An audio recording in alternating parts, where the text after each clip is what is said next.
on Kickstarter about what next after this probe. The Bank of Uganda and the closure of those 7 commercial banks. What happens next? A lot has been revealed. I am Rita Kanya, and we're going to be having this conversation not alone, but with some of the lawmakers within the country. Before we can do that, let's take a quick look at what exactly happened last week on Thursday, where we have the chairperson of, that was as of then, because today things are going to be taking a different toll within Parliament, where we had Abdu Katuntu, who is the chairperson, or who was later on the Committee of Commissions, Statutory Authorities and the State Enterprises, putting the 64-page report in Parliament. Right, Honourable Speaker, I rise on... The central bank should at all time, when exercising its mandate as a receiver under the FIA, value all assets and liabilities of a received financial institution before an action is taken in accordance with Section 95, 1A, B, C, and D. The central bank must at all times, and I emphasize, the central bank must at all times document all processes in management and resolution of financial institutions as by law required. By conducting the sale in a casual and informal manner, deviating from the basic principles enshrined in the FIA and acting in a manner incongruous with the best interests of all concerned, BOU acted high-handedly. For example, one wonders how, without minutes and records, the BOU management generated the report they used to brief the board. The BOU having failed to value assets and liabilities of GTB, NBC, Grand Bank, Cooperative Bank, ICB, and CBL, and considering the lapse of time and impossibility in revaluation of the asset, should address the probable financial loss occasioned. All BOU officials who fail to properly execute their duties in accordance with the law should be held responsible for their commission and/or omissions. The BOU board, in consultation with the Minister of Finance, Planning and Economic Development, should, by statutory instrument, in not more than 6 months today, or the adoption of this report, issue procedures and guidelines under the Financial Institution Act on the resolution of financial institutions in distress, because, Right Honourable Speaker, they are lacking. Now, the members, the report is quite lengthy and covers several banks.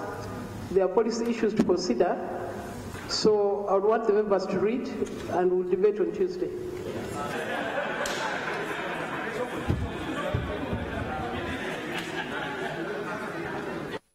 Now, part of those recommendations is what we're going to be having a conversation about this morning. And I did tell you we are joined by some lawmakers, and we'll start with one who is representing and who was representing 2 of the 7 commercial banks, and that is Mr. Severio Twinobsinje. You're most welcome to, sorry, lawyers, I beg your pardon. You're welcome to Morning at NTV. Thank you very much, and you're welcome, our viewers. Okay, and we're also joined by Mr. Isaac Semakede. He did represent Crane Bank. You're most welcome, Mr. Isaac. Thank you, Rita. And good morning, viewers. I do represent the former Crane Bank workers, not the bank. Okay. Welcome to studios, gentlemen. And we did look at this particular report and recommendations just as you did. And what really caught our eye is that the word corruption was inexistent. With us having followed, the probe, day in, day out, NTV being at the forefront, us, of course, streaming live, of course, the public hearings. We all saw this, and pretty much the question was corruption, but the report does not mention corruption. What's your take on this? We can start with you. Well, I honestly can't find a justification for the absence of the obvious in this report. I probably would surmise that the lawmakers wanted to protect a modicum of integrity in a central bank that and a central bank management that actually has been corrupt. I think, and I hope that as this report is discussed in the on the plenary. In the plenary, lawmakers would be more sincere and faithful to Ugandans by calling a spade a spade. Yeah, because there is every description of corruption in here: the lack of imprudence, the lack of prudence, the lack of transparency, illegality, blatant illegality, favoring purchasers against the interests of shareholders, and so on. Neglect of duty is the classic definition of corruption in the Anti-Corruption Act. It's inexcusable. Council, your take on this? You, of course, representing Greenland Bank and, of course, the National Bank of Commerce, seeing this report without the word corruption. What's your take? Thank you very much. And I do entirely associate myself with what my Dan friend has said. But what I have seen most broadly that has been brought up is that the committee found that the banks were closed illegally. To me, that is broad enough to cover even aspects of corruption. Having said that it was closed illegally, what we need to look at is if a bank has been closed illegally, what next?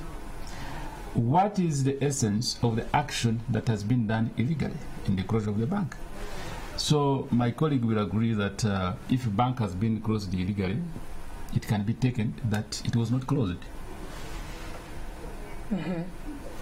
Because the essence of the rule of law is that whatever you do follows the law. So if you have done something without following the law, then it is of no consequence. That is one very important aspect that we need to look at.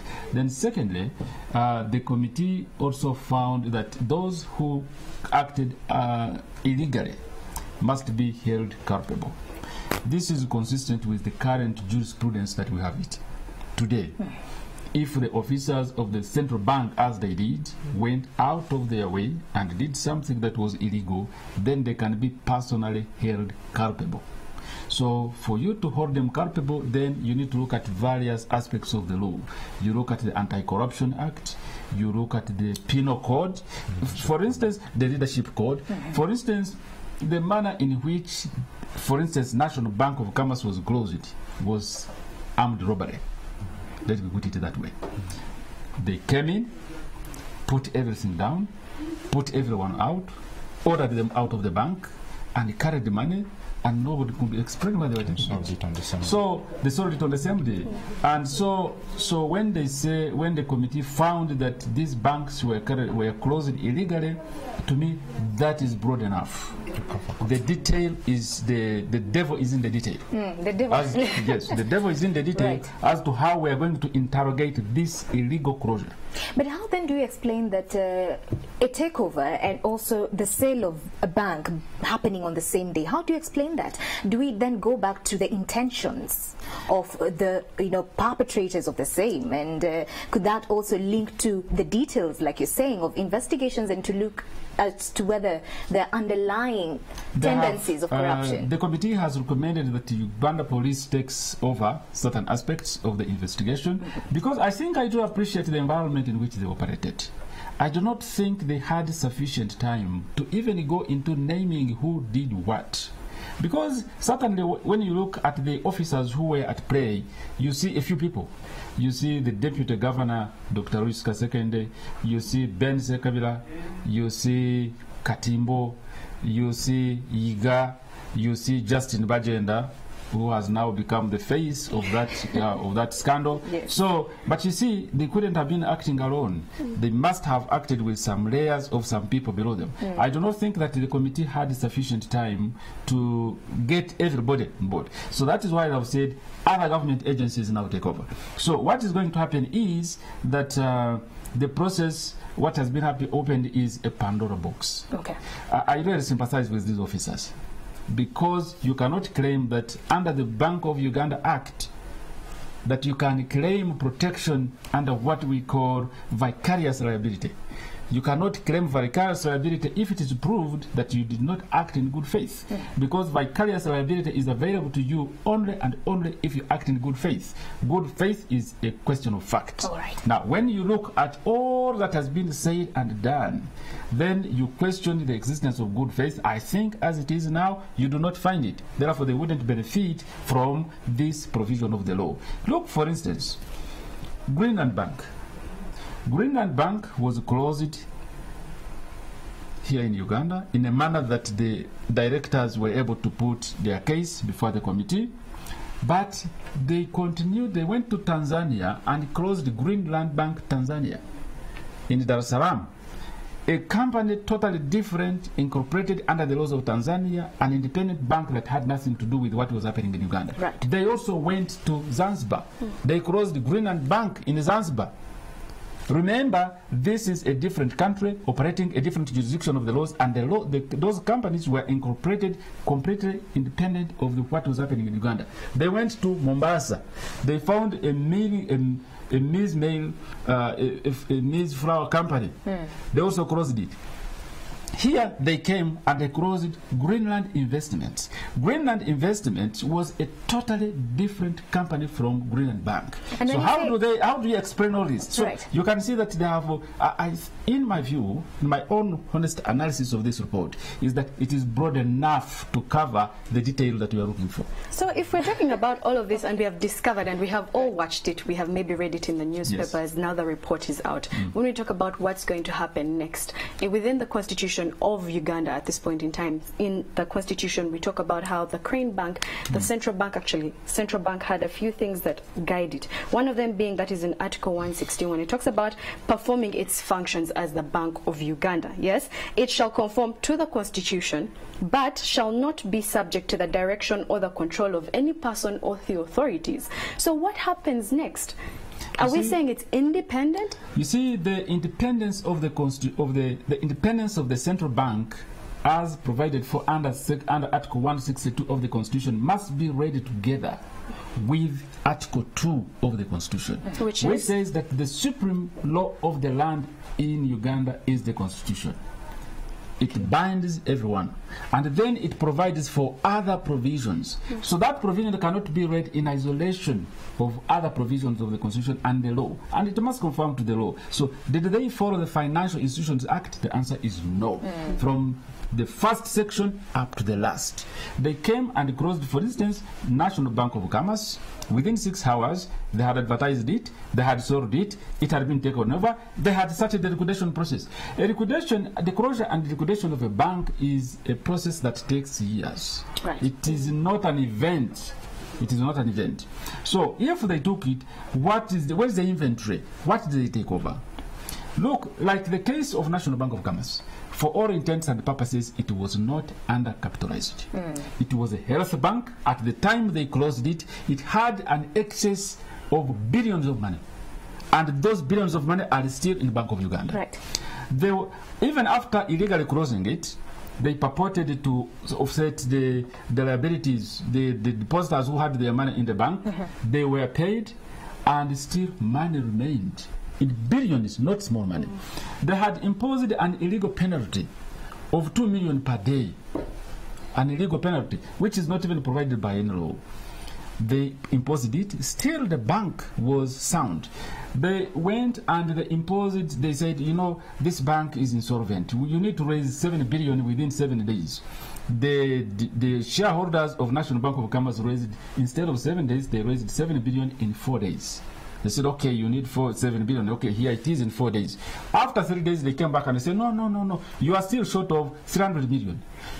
If I was able to raise 7 billion in 4 days, surely, who tells you I can't raise 300 million in 1 minute? The other question that, of course, came to the fore is who exactly at the central bank was calling the shots?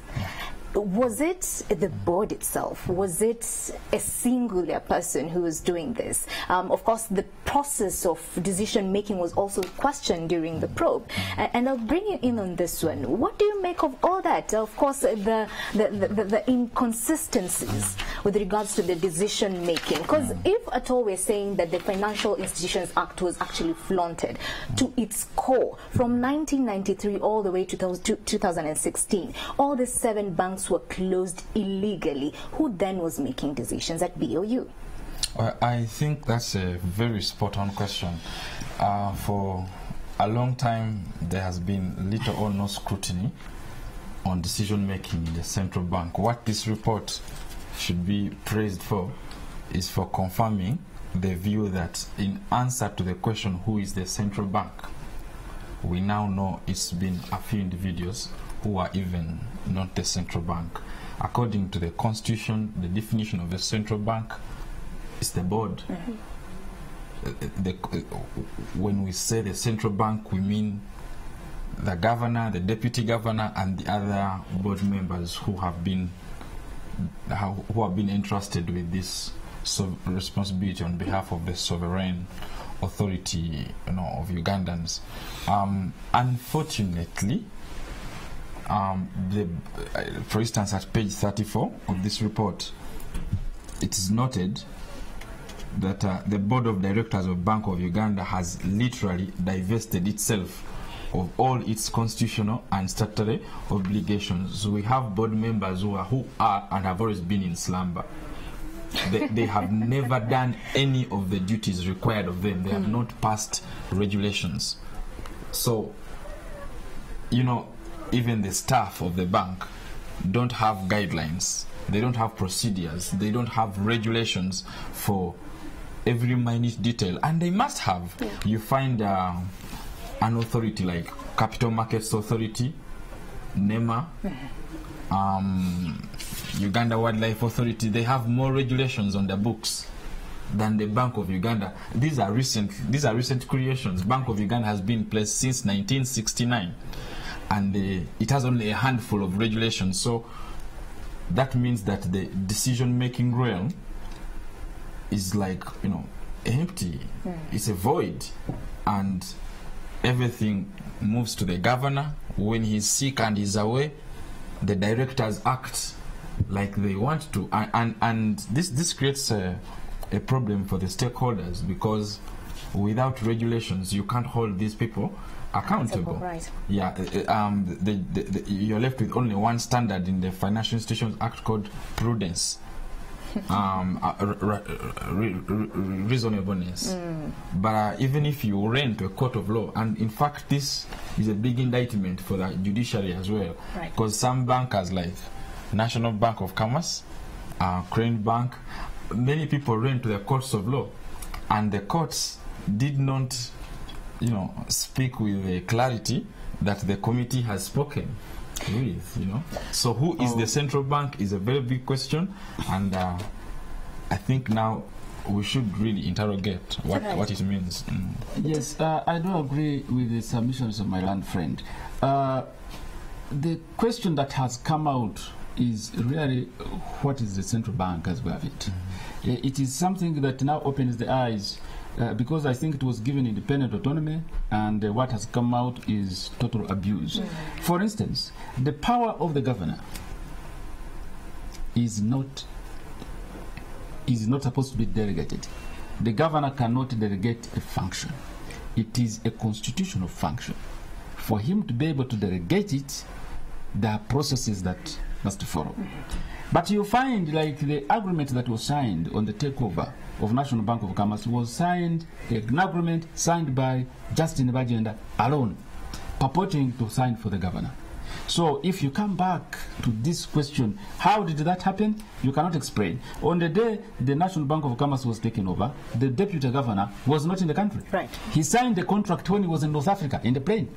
So you can see that there is more that requires to be looked at in view of what has happened. In fact, here the report is, and then, too, you find that when you go to a pharmacy to buy medicine, they give you a receipt. It is really a very clean, straightforward transaction. But you find somebody getting a phone and he sells the bank. Surely, if you cannot buy medicine on a telephone, through a telephone call, why should it be possible for somebody to sell a bank through a telephone call? So what you need to question is what I cannot authoritatively tell you as to who was really managing the central bank. It raises more questions than answers. Because it is not a simple decision to take and make a telephone call and the bank is sold then. It means there's something we don't see that we needed to see. And I think that is why in the wisdom of the committee, they have said, let the relevant institutions of government now investigate. Right. Investigation is a process. It is long. It is arduous. Once it is done thoroughly, you can make, therefore, an independent opinion about what has happened. As it is now, in my heart of hearts, I feel that the report has been broad enough and it has opened a wide array for anyone, including Parliament now, to improve this report, to amend it, to even bring in the names some people think have not come out. It is not, it is just a working document. It's work in progress. When they go to the floor of Parliament, now they can say, we need to amend this and add corruption, we add so and so, so and so, they can do it. Okay. And when they have finished debating it, then we can have a report as adopted by Parliament. Two, what is going to happen now, I think we're going to see that there is also going to be an amendment to the law. Especially for me, I have been in court, in the Constitutional Court of a National Bank of Commerce closure since 2012. Up to this day, we have never had that case. It has not been had. So, what I think they need to amend quickly is Section 101 of the Financial Institutions Act. It stops anyone from going to court to complain when they are carrying out even these illegal acts. Right. So that's why we went and complained, and the court was very clear. Court said, stop the liquidation, stop every process, come to court. They ignored the court. They rubbished court, actually. We got surprised that they could do so. A 17-page ruling by Justice Kasule saying that, look, they have raised a serious issue for interpretation and so on. Can you stop everything? They said, we can't stop. They sold the bank. They sold the Forex of National Bank of Commerce. Some money, they have remained stuck with it, in billions of money, yet they were claiming that the bank was insolvent. I can tell the whole world that the National Bank of Commerce did not have a liquidity problem. It was a solid bank. Okay, and that we have discovered, and everyone continues to wonder how this was possible. But as we wait for what next will be happening, do we think, in one word, do you think that the report surely holds water in regards to when it comes to the banks? Did they, because a number of people are saying it was a bit biased. Yes, they're talking about Bank of Uganda, what it did and where it failed, but when it comes to the banks, where some things at fault. Yeah. In my view, I needed very important findings from this report. One, that the closure was illegal. Once you have said it is illegal, that's good enough for me. Once it is therefore illegal, they have also said for those who suffered the damage, they must be paid. For there is no wrong that can be suffered without a remedy. That one they have said. And that those who perpetrated those crimes should be held accountable. Okay. To me, that's good enough. In bringing in names, Bajenda, Sekabira, and so on into the report, to me, as an expert, it's good enough. Okay. It's good enough. Council?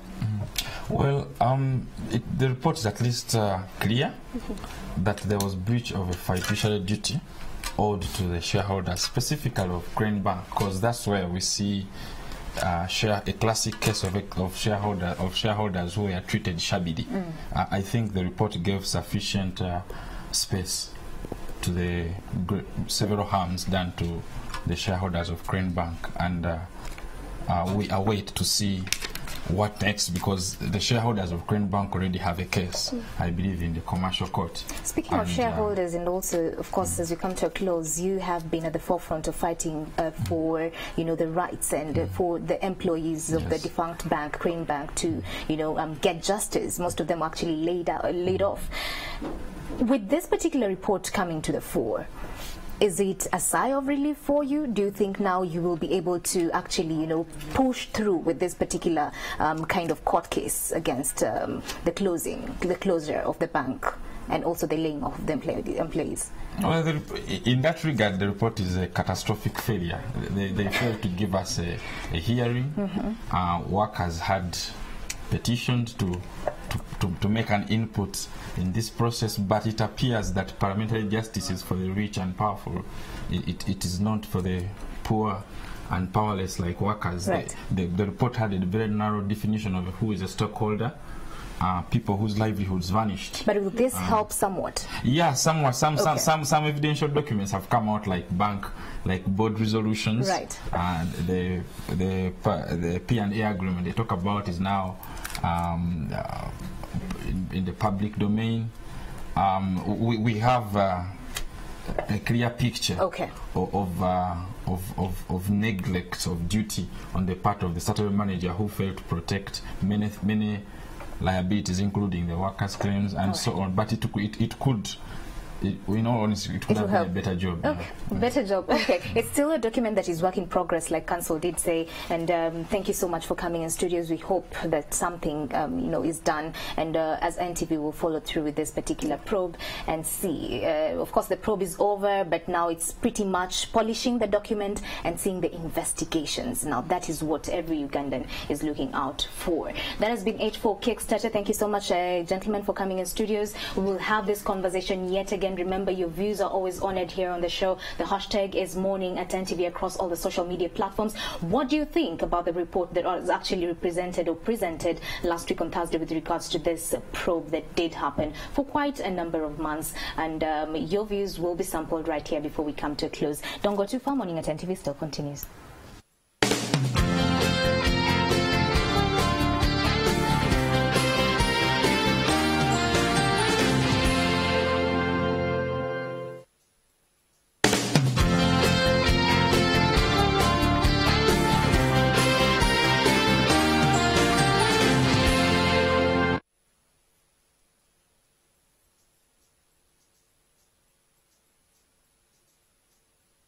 Today in history.